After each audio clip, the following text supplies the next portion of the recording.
Welcome back, guys. It's still midday special. And I told you earlier on the show that today we have a lot of juicy things for you on the show. So, well, you know how we like to do it every Tuesday. I have someone with me in the studios, and we're going to be talking. I have with me Kollydee.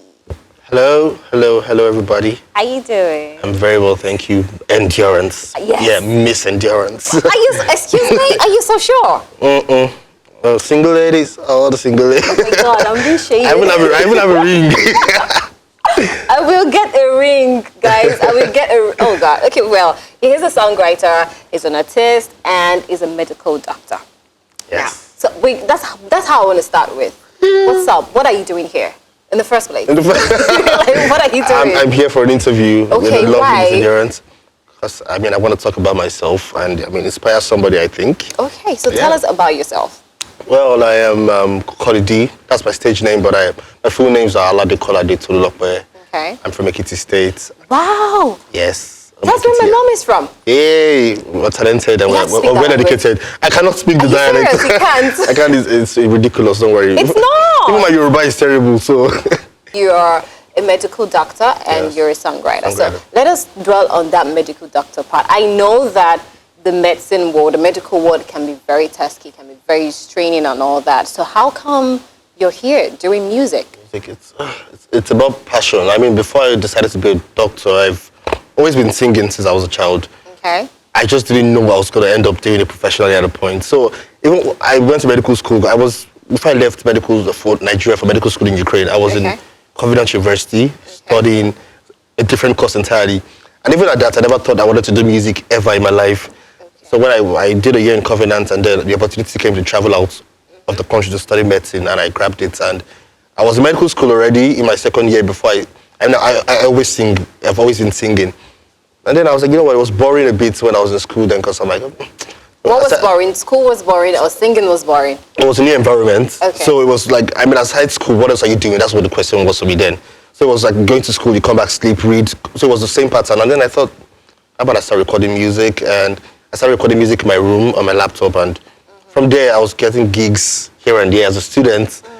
So it was, it was overwhelming and I didn't expect it, but I knew I could sing, but I didn't know. It was like, oh, who's this guy? This guy can sing. And it was a black boy.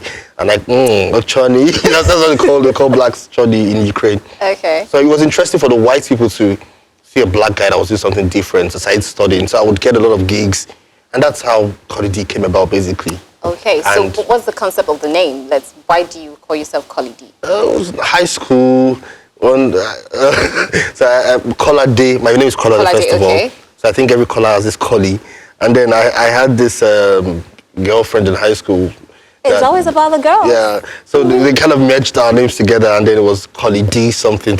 What's the girl's name? What's the girl's name? Her name was Itunu. Okay. So they merged the name was Kollydee Itunu. So when we left school, and somehow I just took my own part of the name. Where's the girl now? She's doing great. Are you guys still talking? Oh, I'm friends with everybody. I know, right? I'm a very nice person. Okay, so let's talk about your tune, and apart from medicine that you do and all that, what kind of music do you do? Now I'm trying to divert from, but I used to be strictly R&B. R&B, okay. Proper R&B. That's my first intuition into music, R&B. So I'm an R&B singer. I'll call myself an R&B singer. Okay. Yes, and I love to sing about love. I love pop as well. I love dance hall music. But yes, mostly R&B. You said that you're trying to diversify now. Yeah, diversify. Why? You could only do... I don't know how I put it. The industry is... So many new sounds are coming up every time. As much as I wouldn't want to be a part of the cliche of the Otumbo music, as my manager would call it.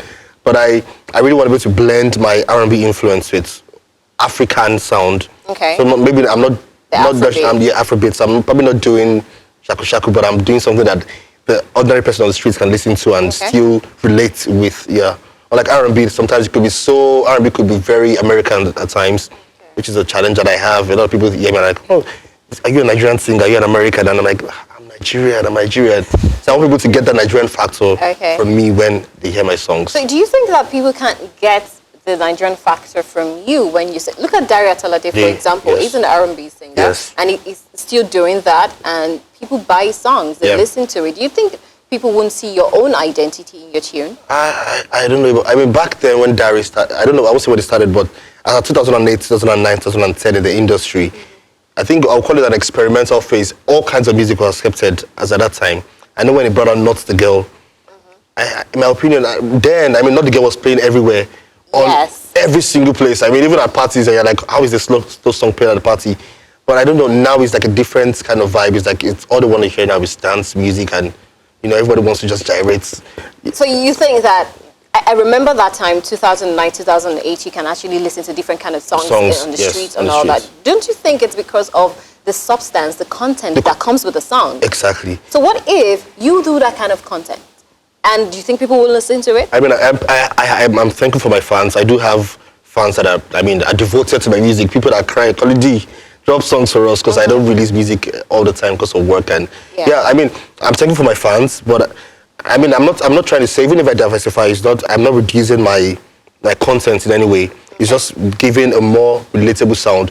I know Dari, Banky, they're my influences, and at a point they had to blend in, not totally, but make it commercial, some sounds. So if I'm going to do an album, I'll probably have 5 of the real Kollydee on it, and probably put some Tingo for them. I don't know, probably Tingo. Yeah, Tingo. Yeah, I mean, but being able to blend it and as well as not losing myself, that's what I'm trying to do. Yes, but you will never lose the old Kollydee R&B vocal. I love to sing, and I like to make sure my voice is heard in every song. So no matter what I do, even if Shaku, you'll hear that Kollydee influence. Can you do Shaku, though? Can you dance it?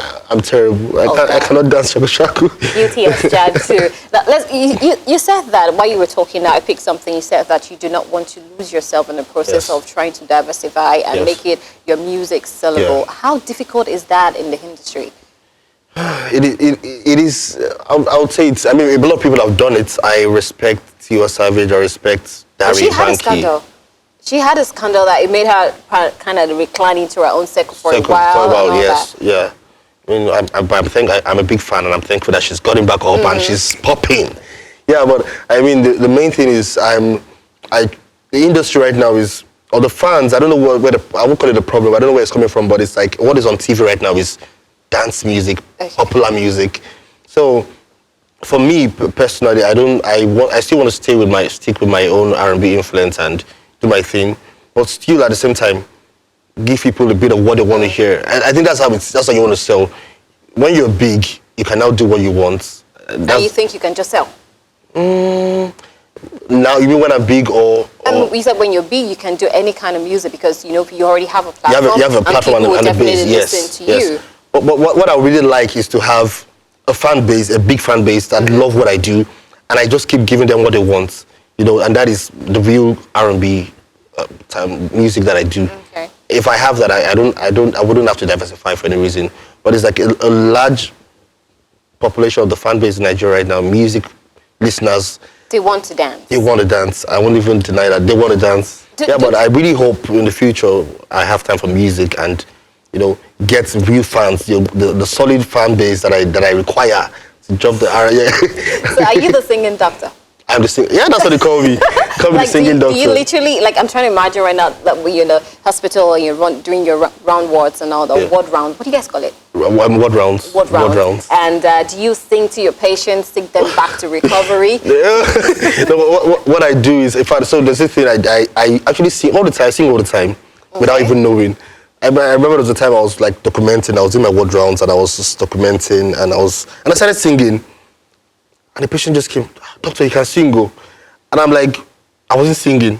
"You guys are singing now, doctor, you're singing just now." I'm like, oh wow. So I mean, I wouldn't intentionally sing, but sometimes subconsciously I'm always singing, and patients here are like, oh wow, this man can really sing. But I've had patients that made me sing for them. A couple of them made me sing for them. I've had people that knew me from Instagram that came to the hospital or came to the clinic. I know your face. Are you Kollydee? I'm like, oh yes. You can sing, this man can sing. And they keep casting me all over the place. But yeah. Well, you need that casting. I need it, yeah. It's interesting. Does it interfere in any way with what you do? It's like you're caught in between two words. A lot of times, I swear. I've had to make sacrifices on both. Both have to suffer sometimes. Like if I have to be on this interview, I have to take a leave from work. I can't come today. I have to swap calls with somebody else to be here today. So first, my time is I don't rest. That's what I keep telling people. I don't have time to rest. Whenever I get a break from work, medical, from the hospital, I am at home recording music, or I'm doing an interview somewhere, or doing a show somewhere. So it's like I really don't get time to rest, but I love it. I won't even lie. Music particularly gives me that energy that I need. At the same time, saving lives gives me the energy and the joy. The what's the word you're going to use now? The joy. The joy. It sounded like something, yeah, but it gives me the joy that I need to, like, you know what? I just get inspiration all the time from both worlds. So yeah, it interferes, but in a good way. But really, I would want to have time for music at some point. Now, talking about having time for music, what are you going to do eventually? Have you had this conversation with yourself? With my mom. with my parents. Like, I mean, after I finished NYSC in March, my dad sat me down. Okay, what do you want to do? I said I want to do my music. Funny enough, for like 2 months, I wasn't working. I was really, pushing the music and recording more songs. I was like, you know what? I mean, music money, until hopefully it comes really big at a point. But that medicine gives me that steady income that I need. So I had to run back to work at a point after, like, I already told him I was going to do just music. And he was like, no problem, but I'm not giving you any money for that. So I said, no problem. But after I did it for 2 months, it was good. I made some money. But bills have to be paid. Bills have to be paid. At least with that medicine, I know at every end of the month, I'm getting my salary, and I can do what I want to do, yeah. Now let's do a comparison between the Ukrainian music industry, because when you were talking, you mentioned that while you were in Ukraine, you were a student, you were getting gigs to sing and all that, and now you're here in Nigeria and you're still working, you're still doing what you do, and you're getting gigs, and what's the difference between doing music there and doing music here? So the difference, which is what I missed mostly about the industry in Ukraine, is that in Nigeria sometimes it's like you have to be big to get the gigs, the money-making gigs. You have to be a big and A-list artist. Meanwhile, in Ukraine, I wasn't A-list, I wasn't mainstream, but I was putting out music. I was popular among students, and then at the point I did a song with a fellow Nigerian artist, but he was really big in Ukraine, and he had over 1 million views. It was a song for Ukraine. So that's when I became really big in Ukraine. But even at that, before then, every weekend I had gigs, and it wasn't, it could be $100, it could be $300, $500, depending. But there was like, something was coming. Something was coming out. I had money as a student. I can say, as a student, I was making money because I had gigs every weekend, or even when it wasn't every weekend, at least every 2 weeks or once a month, I had gigs I would bring in. Aside the pocket money I was getting from home, I was getting money from gigs. I would buy the best clothes because I was a balling student. But in Nigeria, it's a different case entirely, because it's like you have to be big to get those gigs. Why do you think that is? Why? What is the problem? I really can't place my hands on it. But if I wanted to make in that money, I could also do wedding gigs. That's what I've come to do my research and see. Okay, there are other ways to like make money for yourself, industry for yourself. It's just in Ukraine, it came more easy. It came easily to me than in Nigeria. In Ukraine, it was like, black boy, let's put him on our show. I was headlining concerts in it could be local concert, it could be small concerts, it could be a small pub or a bar. But I was singing steady. I had a band that I was... Don't you think it's because maybe you've not tried, or maybe you don't understand the market enough? Because I know that there are clubs, there are bars, that people perform live and all that, and maybe there's something you just have to break into to be able to get those gigs. Yes, and which is why I keep going back to the point where I really want to take a break for just music. And study to understand, to study. Because I know there's so many opportunities to make money. I don't have to be at a cool hotel to make money. I could be at a wedding singing, could be a small engagement party. I just need to make a name for myself to the point where people just, we have this corporate gig. This guy that sings, let's call him. One More Try by him. So let's talk about that. What was the inspiration behind that song? Okay. There's so many inspirations behind the song. The first one was, I came home for summer holidays. That was in 2014. Okay. And I just met my manager for the first time. And then he was going to link me up with Waje. And in my mind, I was like, hey, my chance to blow. So I had this beat already for a long time, and I never wrote anything on it. My producer sent it to me. So I was in his house when he told me we were going to see Waje in the next day or so. So I just kept writing. I was like, Laye, that's my chance. So I wrote the song in about 30 minutes. Composed the whole thing in 30 minutes, recorded the demo on my laptop, and then... You were supposed to do it with Waje, right? Yes, I was supposed to do Waje. Okay. But that was when we had the Ebola outbreak. So I had to fly back to Ukraine on time. So I didn't have the time to record that music anymore. So it was, I'm sad that didn't happen, but I'm thankful that it became a very big song eventually. Yeah. You had to record it in Ukraine? I recorded it in Ukraine. So the recording part as well was really, I knew the song was a good song, but usually I don't take time to record my songs. It takes me 3 hours. But this one, I spent a whole month recording. I'll record today. I'm like, hey, there's something that's missing. I'll keep. Well, it was a fun process, and it was. Today, most of my fans still think it's my best song, even though I don't agree. But did you ever meet Waje though? I went for a concert last month. Yes, you had a concert last month. I'm trying to remember. Did I meet her? But I know I went to her house back in that 2014. Okay. The next day. But I don't. She wasn't around. But she went. I can't remember how we went. You guys have not talked. We've not. Did I meet her? I can't remember anymore. But And you have a song for her, because I could actually imagine Waje jumping on this song. It's just gonna be it's gonna be very. She's good. phenomenal. She is. I don't mind doing a remix. It's never too late for a remix. It's never too late. Never too late. It's never too late. So let's talk about those big artists. You mentioned that earlier, that even though the other ones getting the gigs now, out of all the big artists in the industry, which one would you really, apart from Waje, because we know you have a crush on her already, which one would you want to really do things with? There's a lot of them. I love Asha. Asha is my favorite musician of all time. Asha is seldom here. She's always in France and all that. That's what I'm aiming for. I don't want to be just popular here. I want to be popular in Europe. You could go back to Ukraine. I will at some point. I would go back to do a show for them, because I think I will keep thanking them for helping me bring out this Kollydee. Yeah, but I love Asha. I love Davido. Because how do you want to jump on something with Davido? You'll be surprised. He did blow my mind, and it worked. Okay. And I'm a Chris Brown fan, so I can sing like Chris Brown sometimes. Maybe you should do that. Yeah, but I love Davido because he's really hardworking. That's what I've noticed about him. He's a hardworking musician. He could do any kind of music once he puts his mind to it. So I love Davido. I love Banky. I love Praise. I love Dari. Yes. I'm going to have an album in my life where I'm going to feature this let me call them the legendary musicians, and that would be Dari, that would be Asha, that would be...